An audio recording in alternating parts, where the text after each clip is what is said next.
Of course, this is a slow cooker meal. So in our slow cooker, I know I just started preheating this, and to be honest, I didn't even remember that I plugged it in. So that's why it has like all of these little white marks. And we're also definitely in a different location. I'm gonna add 1.62 pounds of, this is just beef stew meat. You can use a chuck roast and just chop it up yourself, but this is at the grocery store, and I think I got it in like a big meat case. So it was just a lot cheaper that way, but that's 1.62 pounds of just stew meat. Basically any tough cut of meat. Do in the slow cooker, why waste your good hard-earned money on getting like a good quality, expensive cut of meat when you can just get something super cheap and tough, slow cook it in the slow cooker, and it'll be delicious. Now, I told you guys this recipe was gonna be easy, but trust me, I meant that. A couple ingredients, and I know the ingredients sound kind of crazy, but I promise you, it is all worth it. This is 1 packet of Lipton onion soup mix. It just works. I'm telling you, just trust this. Then I'm gonna open 1 can of the Campbell's cream of mushroom soup. Now, if you guys know me, I absolutely hate cream of mushroom soup. It to me is just so gelatinous and just, I mean, look at this. Like, it's just not visually appealing.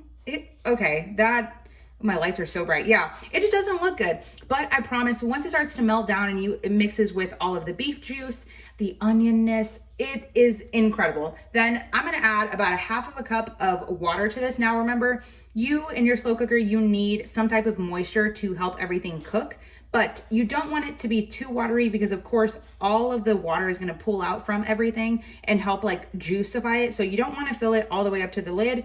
I'm just gonna rinse out the can with about 1/2 a can. So this is 10 ounces. So about 5 ounces of some water. Okay, and I put my hand over the lid and just gave it a little shake. Then we can pour this in. Now, in place of the water, if you definitely wanted to do chicken broth, you absolutely could. I'm just gonna add a little bit of bouillon powder. Now remember, cream of mushroom soup or just canned soup in general usually tends to be either one of the other, super salty or not salty enough. So if your personal brand of cream of mushroom soup happens to be salty, then wait to season in the end. It'll still taste perfectly fine because your chicken bouillon obviously has salt, so you don't want it to be too salty. And of course, the onion soup mix has salt as well. Then we can just take our little ladle scooper thing, and you definitely want to mix everything. And I know you guys are thinking like, Amber, in what world would you ever use something like pre-done like this? I'm telling you, I never do like dump and go meals that don't have like a billion ingredients. But for this, it was supposed to be raining. We were supposed to have that big hurricane, but at the last second, it decided to make a turn, and I had already thought out this meat. So we're just gonna go for it. I was kind of hoping like a fall rainy day meal, but it's okay. Now I know it looks kind of lumpy and honestly ugly right now, but you just have to wait for everything to heat up, cook, and I'm so ready. But of course we have to add a little bit of seasoning, or not a little bit, more like a lot of seasoning to this. You can always season in the end to personal taste, but I'm gonna add a couple of things that I feel like are gonna be incredible. We're gonna add some black pepper. I'd say about 1/2 teaspoon. Personally, whenever we're gonna serve this with mashed potatoes. Whenever I'm doing like mashed potatoes or any type of like dish like this, I love a lot of black pepper.